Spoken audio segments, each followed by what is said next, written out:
iltaa. Meillä on täällä makutestissä tällainen Winspringin julmusti. Availehan se.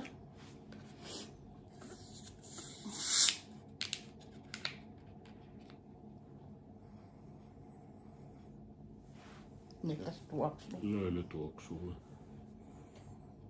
Jännältä.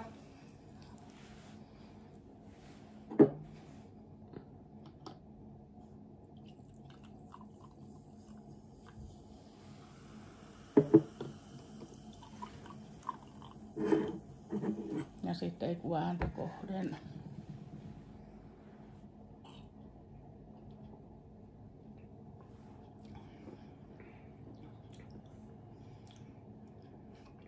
Tää on muuten ihan hyvää. Nam.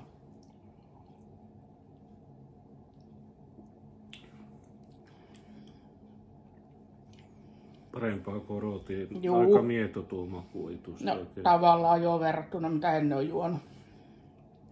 Tässä vähän niinku maistuu tavallaan kokis aika paljon. Paljon sokerisempaa kuin Niin on. aikaisemmin.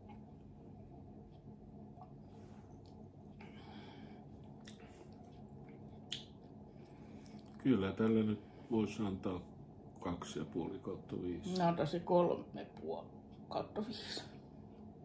Joo. Hyvä on. Kannattaa testailla. Ja ei kun seuraavaa videoa sitten. Moikka!